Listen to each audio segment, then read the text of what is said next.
और हमारे पंजाबी दर्शकों के लिए एक बार फिर अपील, आज के पंजाबी एपिसोड जो हिंद पंजाब पे जा रहा है उसमें आज हमने बात की है कि प्रितपाल सिंह सीआईए चीफ मानसा, उसने दीपक टिन्नू को क्यों भगाया, उस कॉन्स्पिरेसी का खुलासा कब होगा। सो प्यारे दर्शकों, बहुत ध्यान नाल प्यार नाल इस वीडियो ਨੂੰ सुनो। पंजाबी वीडियो हिंद पंजाब चैनल ते ਉਹਦਾ लिंक ਅੱਜ फिर ਅਸੀਂ एक बारी इस डिस्क्रिप्शन बॉक्स दे रहे हैं और रोज़ पंजाबी वीडियो ਦਾ लिंक मैं किते ਤੁਹਾਨੂੰ ਦੱਸਣਾ ਭੁੱਲ ਵੀ ਜਾਵਾਂ ਤਾਂ रोज़ ਤੁਸੀਂ चैक कर लिया करो। डिस्क्रिप्शन ਵਿੱਚ ਨਵੇਂ ਪੰਜਾਬੀ ਵੀਡੀਓ ਦਾ ਲਿੰਕ ਅਸੀਂ रोज़ पाया करांगे। ये भी देखो तो चैनल ਨੂੰ सब्सक्राइब करना ना भूल्यो, लाइक भी करो तो शेयर भी करो। और अब वापस चलते हैं एक बार फिर मुंबई, जहां शिवसेना खेमे में असली दिवाली आज मनाई जा रही है संजय राउत के ज़मानत पर बाहर आने की खुशी में। सो दोस्तों, एक और नया दिन और मैं बलजीत परमार हाजिर हूँ एक नई कहानी, एक नया किस्सा लेकर। आज सबसे बड़ी खबर मुंबई से आ रही है, जहां एक स्पेशल कोर्ट ने एनफोर्समेंट डायरेक्टोरेट को, ईडी को फटकार देते हुए शिवसेना के मेंबर पार्लियामेंट संजय राउत को ज़मानत दे दी है। एक वो बात जो एक लंबे समय से देश का हर शख्स, हर नागरिक, हर पॉलिटिकल लीडर, ख़ास तौर पे अपोजिशन पार्टी के लीडर दबी आवाज़ में और कभी कभी खुल के बोलते आ रहे थे कि मौजूदा सरकार, केंद्र की सरकार, सरकारी एजेंसियों का बड़े लेवल पे दुरुपयोग कर रही है, लेकिन उनकी बात किसी किनारे तक नहीं पहुंचती थी।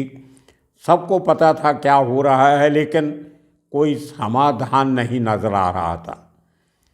बहुत बड़े बड़े इल्ज़ाम लगाए गए पार्लियामेंट में, सूबों की असेंबलीज़ में, कि पूरी तरह से या बुरी तरह से सीबीआई, ईडी, इनकम टैक्स और इसी किस्म की और एजेंसियों का विरोधियों के खिलाफ सरकार चला रही सत्ताधारी पार्टी दुरुपयोग कर रही है, लेकिन किसी की बात सुनी नहीं जा रही थी।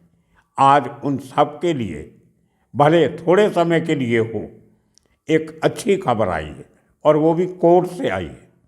मुंबई की स्पेशल कोर्ट जो पीएमएलए जो कानून है, prevention of money laundering act, उनके लिए जो ईडी के केसेस जाते हैं इस पीएमएलए कोर्ट में, स्पेशल कोर्ट जो बनाई गई हैं, उसमें शिवसेना के मेंबर पार्लियामेंट संजय राउत का केस चल रहा था। 1 अगस्त इसी साल की 31 जुलाई को पकड़ा गया था, लेकिन अरेस्ट शो किया गया था 9 साढ़े 9 घंटे की पूछताछ के बाद। 1 अगस्त को संजय राउत की अरेस्ट दिखाई गई थी और उसको पीएमएलए की स्पेशल कोर्ट में पेश किया गया था। और तब से आज तक तकरीबन 3.5 महीने, 3 महीने 10 दिन उनका वो कोर्ट जेल में चल रहे थे। पहले पुलिस रिमांड, एनआई, अब ईडी रिमांड, उसके बाद जुडिशल कस्टडी, और लेकिन कोर्ट में लड़ाई चल रही थी। बेल की एप्लीकेशन लगाई गई, नहीं मंजूर हुई, फिर लगाई गई, ईडी ने उसको अपोज किया, लेकिन 7 तारीख को जो संजय राउत ने एप्लीकेशन लगाई अपने वकीलों के थ्रू, उसका फैसला आया। फैसले में कोर्ट ने, स्पेशल कोर्ट के जज ने ईडी को बहुत बुरी तरह फटकार लगाई है। कहा यह गया, या हम नहीं कहते, वो जज का कहना है, स्पेशल कोर्ट के जज का, कि ईडी का दुरुपयोग हो रहा है। ईडी ने संजय राउत के खिलाफ फर्जी केस बनाया, जबकि ये केस उन लोगों पे बनना चाहिए था जो इस केस में कसूरवार हैं। उनको छोड़ा गया, उनके ऊपर केस नहीं बनाया गया। और संजय राउत और उनके एक साथी प्रवीण राउत, ना सरनेम दोनों का एक ही है, इनके ऊपर केस बनाया गया। ये कोर्ट के मुताबिक बहुत बड़ी कानून की अनदेखी है। कोर्ट ने यहाँ तक कहा कि एक सिविल केस था जिसको क्रिमिनल केस बना दिया गया, ये अच्छी बात नहीं है। और बहुत सारी टिप्पणियाँ उस जज ने की हैं। क्यों हुआ ये सब, ये छोटी सी बैकग्राउंड मैं आपको बता देता हूँ। बात है 2008 की, जब मुंबई में कांग्रेस की सरकार चलती थी और एनसीपी उसकी पार्टनर थी। मुंबई का पॉश एरिया है गोरेगांव।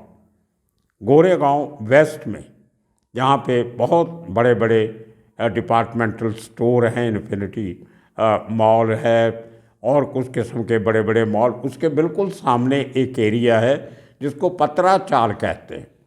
47 एकड़ का प्लॉट है, 47 एकर्स का, जिसमें बहुत बड़ी झोपड़पट्टी थी जिनकी छत पतरे की होती है, टीन की, जिसको हम बोलते हैं टिन अंग्रेजी में कह देते हैं। उसकी छत वाले छोटे छोटे घर थे और कुछ एरिया खाली भी था। उसको रीडेवलपमेंट करने की प्रपोज़ल बनी महाड़ा के साथ मिलके। महाड़ा महाराष्ट्र में एक एजेंसी है जो गरीबों के लिए अफोर्डेबल घर बनाती है, जिनको आम आदमी अफोर्ड कर सके। महाड़ा जो कॉरपोरेशन है, उसका फुल फॉर्म बनता है Maharashtra area and development authority, MHADA, Maharashtra housing and area development authority. तो वो महाड़ा के साथ मिलके इस चौल के लोगों के लिए नए घर बनाने थे 676 घर, 676। लेकिन 47 एकड़ का प्लॉट है, 676 घर ज़्यादा से ज़्यादा 5 या 10 एकड़ में बन जाते, इससे भी कम बन सकते थे। और क्योंकि वो घर फ्री में बना के देने थे, वो गरीब लोग थे, पैसा नहीं था। अब उनको आप वहाँ से उठा रहे हो तो उनको घर देने पड़ेंगे। स्लम रिहैबिलिटेशन स्कीम होती है, उसके नीचे इंसेंटिव महाड़ा ये देता है कि जो भी कंपनी इसको डेवलप करेगी वो इन लोगों को अच्छे घर बना के देगी और बाकी जो खाली एरिया है प्लॉट, वहाँ पे बिल्डिंगें बना के वो प्राइवेट लोगों को घर बेच सकते हैं। बहुत बड़ा प्रोजेक्ट था। और देखिए वहाँ पे हेरा फेरियाँ कैसे हुई। वो जो प्लॉट था उसको रीडेवलपमेंट करने का जो ठेका मिला, कॉन्ट्रैक्ट मिला, जो प्रपोजल पास हुई, वो एक कंपनी जिसका नाम गुर आशीष कंस्ट्रक्शन कंपनी, उसको मिलता है। अब ये गुर आशीष कंपनी किसकी है, आपको भली बात याद होगा, पिछले दिनों में 2-1 साल पहले मुंबई में एक बहुत बड़े कोऑपरेटिव बैंक जिसका नाम था पंजाब महाराष्ट्र कोऑपरेटिव बैंक, उसमें बहुत बड़ा घोटाला होता है, 3,500-4,000 करोड़ का।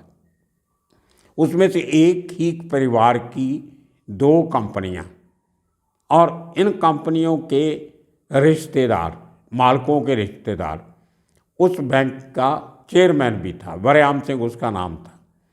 और ये गुर आशीष कंपनी के जो मालिक हैं वो वसई विरार एरिया, जो अंडरवर्ल्ड डॉन भाई ठाकुर का एरिया गिना जाता है, वहाँ से इस कंपनी ने अपना काम धंधा शुरू किया था आज से 50 साल पहले। तो जो दीवान हाउसिंग फाइनेंस कंपनी एक इन्होंने बनाई, दीवान हाउसिंग फाइनेंस लिमिटेड, DHFL। इसी परिवार के दूसरे बेटे ने, दीवान कुलदीप सिंह के बेटे ने, दीवान कुलदीप सिंह वधावन, जिन्होंने ये कंपनी शुरू की थी, उनके दूसरे बेटे की कंपनी है housing development and infrastructure limited, HDIL। अब ये दोनों कंपनियों का बहुत साल तक लेन देन भाई ठाकुर के साथ भी रहा। इसी साल जनवरी फरवरी में एक बहुत बड़ी इनकम टैक्स की रेड हुई थी भाई ठाकर की कंपनियों के ऊपर, जिनमें से ये पता चला कि कोई 1000 करोड़ के करीब की इन्वेस्टमेंट ये बधावन ब्रदर जो हैं, राकेश और उसका भाई और उसका बेटा सारंग, इन लोगों ने भाई ठाकर की जो कंपनियां हैं उनमें तकरीबन 1000 करोड़ रुपया लगा के रखा था। इसी तरह उन्हीं दिनों में बड़ी गर्म अफवाह थी मुंबई में कि इनके एक बेटा, उसका नाम मुझे मालूम है लेकिन मैं लूँगा नहीं, उस बेटे का रिश्ता दाऊद इब्राहिम के साथ भी है और अबू धाबी में कोई कंपनियां मिलके डी कंपनी के साथ वो चलाता है, लेकिन कोई खुलासा नहीं हुआ क्योंकि ये परिवार कांग्रेस नेताओं के बहुत करीब था, बहुत क्लोज था। इतनी बड़ी कंपनियां और बड़े बड़े ऑफिसर जो बड़े पदों से रिटायर होते थे, यहाँ तक कि महाराष्ट्र के एक रिटायर्ड डीजीपी, एक इनकम टैक्स के कमिश्नर और कुछ रिटायर्ड डीसीपी, एसीपी, वो लोग इनकी कंपनियों को रिटायर होने के बाद ज्वाइन करते थे क्योंकि पुलिस की मदद की इनको ज़रूरत पड़ती थी। झोपड़पट्टियों में से गरीब लोगों को अगर वो नहीं मानते तो उनको निकाल के वहाँ पे बड़े बड़े टावर बनाना।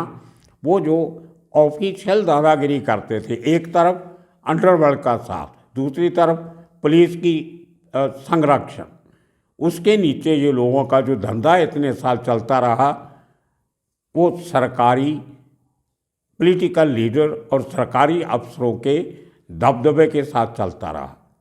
महाराष्ट्र के एक डीजीपी रिटायर्ड इनके एडवाइज़र रहे और बहुत से ऑफिसर, इस तरह इनकम टैक्स के ऑफिसर। तो कहने का मतलब ये है कि ये सिस्टम को पूरी तरह कंट्रोल करके अपना हज़ारों करोड़ों का धंधा चलाते थे। पंजाब महाराष्ट्र बैंक में इनका एक रिश्तेदार सरदार बरयाम सिंह, वो महाराष्ट्र बैंक के चेयरमैन बन गए। चेयरमैन कैसे बने कि जो पहले चेयरमैन थे चरणजीत सिंह चड्ढा, उनकी डेथ हो जाती है।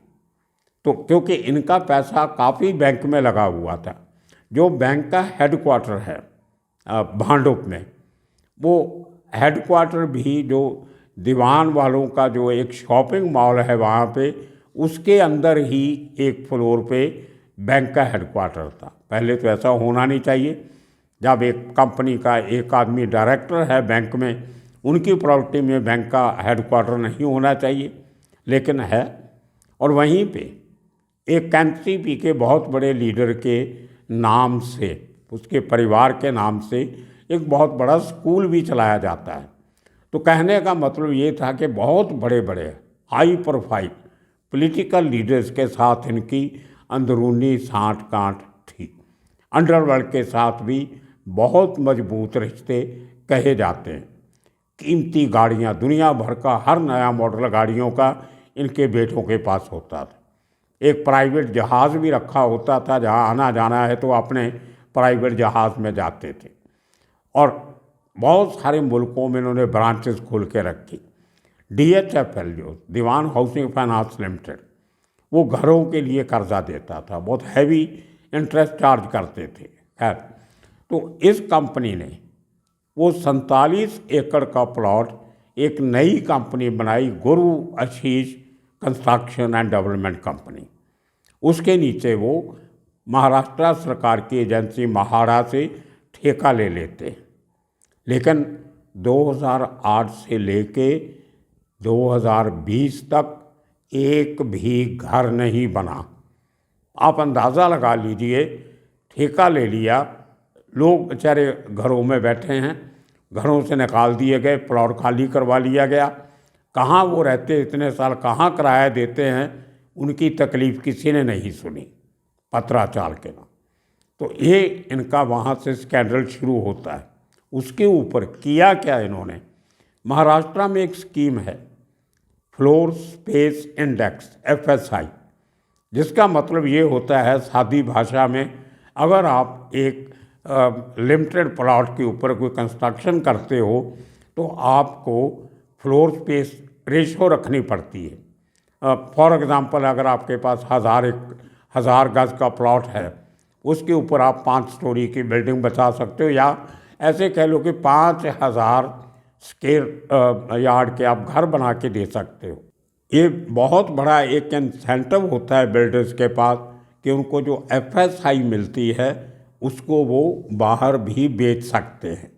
जैसे किसी बिल्डर के पास कंजेस्टेड एरिया में प्लॉट छोटा है तो जिनके पास स्पेयर FSI पड़ी है, फ्लोर स्पेस इंडेक्स, वो उससे खरीद सकते हैं। अब इनके पास तो 47 एकड़ का प्लॉट था, उसमें से कंस्ट्रक्शन तो ज़्यादा से ज़्यादा 20 एकड़ पे होनी थी, बाकी वहाँ पे पार्क बनाने थे, कम्युनिटी सेंटर बनाने थे, ये वो सब लंबा चौड़ा प्लान था। इन्होंने क्या किया, अभी नई बिल्डिंग्स की रीडेवलपमेंट की नींव भी नहीं रखी गई, फाउंडेशन स्टोन भी नहीं रखा गया। इन्होंने अपनी एक्स्ट्रा जो FSI थी वो 3 बड़े बिल्डर्स को 1,039 करोड़ में बेच दी। मतलब कोई पैसा लगाया नहीं, कुछ कंस्ट्रक्शन की नहीं, खाली प्लॉट की जो FSI बनती थी उसको बेच भी दिया। और उस कंपनी में एक डायरेक्टर था जिसका नाम था परवीन राउत। अब परवीन राउत संजय राउत का क्लोज था, ये उनका कहना है ED का। अब देखिए, जिस कंपनी ने इतना बड़ा फ्रॉड किया, वधावन ब्रदर्स, वधावन फैमिली ने, राकेश और उसका बेटा सारंग, वो भी उस कंपनी में डायरेक्टर थे। अब जब 1,039 करोड़ का FSI बेच दिया, पैसा अपने खाते में डाल दिया, और उसी तरह पंजाब महाराष्ट्र कोऑपरेटिव बैंक में से तकरीबन 1300 करोड़ रुपया, 13,000 या 13,000 करोड़ रुपया वहाँ से अपनी कंपनियों के नाम पे लोन ले लिया, जिसका कि काफ़ी बड़े अमाउंट का कोई खाते में एंट्री भी नहीं थी। चेयरमैन इनका था, हज़ारों लोगों को पैसे उसमें लगे हुए थे। कोऑपरेटिव बैंक था, इंटरेस्ट रेट 1-1.5%, बाकी बैंकों से ज़्यादा मिलता था। तो उस सब पैसा बेचारे उस बैंक का दिवाला निकलने को लेके कम से कम 25 लोग आज तक सुसाइड कर चुके हैं। बहुत से लोग आज भी सड़कों पे बैठे हैं। अब इतने सालों के बाद उसको यूनिटी बैंक ने टेक ओवर किया तो थोड़ा थोड़ा करके लोगों का पैसा वापस आ रहा है। खैर, तो इन लोगों ने हज़ारों करोड़ का घपला किया। जो परवीन राउत, ED का ये कहना है कि परवीन राउत ने 100 करोड़ रुपया गुरु आशीष कंपनी से लिया। अब वो कंपनी का डायरेक्टर है, किस लिए ले लिया, क्यों लिया, वो इनका शायद पार्टनर भी होगा। क्योंकि गुरु आशीष को ED ने ये माना कि वो संजय राउत का फ्रंटमैन है, पर्दे के पीछे संजय राउत काम कर रहा था। और ED ने ये कहा, केस बनाया कि परवीन राउत के खाते से 2010-11 में कहीं कुछ पैसा संजय राउत के खाते में आया, 2 लाख रुपया हर महीने। अब वो किस लिए आया वो संजय राउत जानता होगा। इसी तरह संजय राउत की जो पत्नी है उसके खाते में कुछ पैसा आया, तो ले दे के ED ने केस बनाया, इन्फोर्समेंट डायरेक्टोरेट ने। संजय राउत ने अपने सहयोगी परवीन राउत के साथ मिलके 3 करोड़ 65 लाख रुपए का मनी लॉन्ड्रिंग किया है। अब देखिए, इतने बड़े देश में हज़ारों करोड़ों रुपए की मनी लॉन्ड्रिंग तो वधावन ब्रदर कर गए, फैमिली कर गई। संजय राउत के ऊपर इल्ज़ाम लगा कि 3 करोड़ 65 लाख का मनी लॉन्ड्रिंग किया। खैर, वो डिपार्टमेंट की अपनी बात होगी। तो उसको लेके इन्होंने परवीन राउत को और संजय राउत को ED ने अरेस्ट किया। अब 3.5 महीने से वो केस अदालत में चल रहा था। जब 7 तारीख को बेल एप्लीकेशन होती है, 8 तारीख को उसकी हियरिंग होती है, तो स्पेशल कोर्ट के जज ने जब ED के डॉक्यूमेंट्स देखे तो सबसे पहले ये कहा कि जो लोग मेन फ्रॉडस्टर हैं, मेन जो मनी लॉन्ड्रर्स हैं, वधावन फैमिली, नाम लिया जज ने, राकेश कुमार और सारंग उसका बेटा, उनको तो ED ने पकड़ा नहीं, जिन्होंने इतने 1039 करोड़ रुपए का FSI भी खा लिया, और जिन लोगों ने, जिनके ऊपर इल्ज़ाम है कि 3,65 करोड़ रुपए का घपला किया या मनी लॉन्ड्रिंग किया, उसके लिए आप उनको अरेस्ट कर रहे हो, असली आरोपी को छोड़ रहे हो, फर्जी आरोपी को पकड़ रहे हो। और ईडी ने यह भी कहा कि उस पैसे में से संजय राउत ने विदेशों का दौरा किया, मौज मेला किया, और कुछ पैसे में से उसने मुंबई के पास रत्नागिरी में कोई ज़मीन भी खरीदी। खैर, वो ईडी की रिसर्च का, उनके केस का मामला है, इतनी डिटेल में नहीं जा सकते। लेकिन संजय राउत के वकील ने जब कल 8 तारीख को कोर्ट में कहा कि मेरे क्लाइंट के खिलाफ सरकार अपनी ताकत का दुरुपयोग कर रही है, मेरे क्लाइंट को बेवजह फंसाया जा रहा है, और इसके ऊपर इसको दबाने के लिए ईडी का गलत इस्तेमाल हो रहा है। तो जज ने ये सब दलीलें सुन के बात करके ईडी को बड़ी ज़बरदस्त फटकार लगाई, और कल संजय राउत की बेल के ऑर्डर दे दिए। और बेल के बाद ईडी ने इमीडिएटली जज को कहा कि इसको छोड़ा नहीं जाए, हम कल हाई कोर्ट जाना चाहते हैं, मतलब 9 तारीख को आज, तो इसको एक दिन के लिए और जेल में रखा जाए। तो जज ने कहा नथिंग डूइंग, इसको तो छोड़ा जाएगा, मैंने बेल का ऑर्डर दे दिया। उसके बाद कल शाम को वापस ईडी जो है वो हाई कोर्ट में अपील करती है। आज उसका फैसला आता है बॉम्बे हाई कोर्ट के सिंगल बेंच का, कि मेरे पास अभी तक, हाई कोर्ट का जज बोलता है कि स्पेशल कोर्ट के जज का ऑर्डर नहीं है, मैं उसकी बेल को कैसे रोक दूं। अब कल फिर इस केस की सुनवाई हाई कोर्ट में होगी, लेकिन आज स्पेशल कोर्ट का ऑर्डर मानते हुए संजय राउत को मुंबई की आर्थर रोड जेल से छोड़ दिया गया है, और मुंबई में बहुत, शिवसेना के खेमे में बहुत बड़े उत्साह का माहौल है। मुंबई में पोस्टर लग गए, शिवसेना का शेर वापस आ रहा है, वापस आ गया है।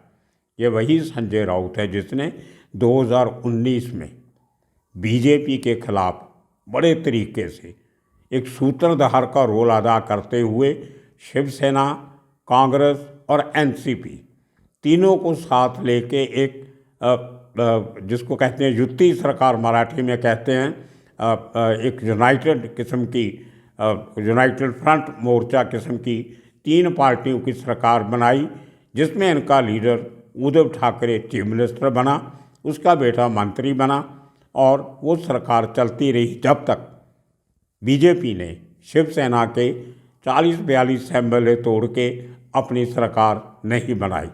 तो ये संजय राउत वो शख्स था जिसने शरद पवार और सोनिया गांधी के साथ मिलके वो सरकार बनाने में अहम भूमिका अदा की थी। शायद वो बात कुछ लोगों को, सत्ताधारी पार्टी के लोगों को पसंद नहीं आई। इसको सबक देने की कोशिश की गई, और सबक ये दिया गया कि ईडी का केस बना दिया।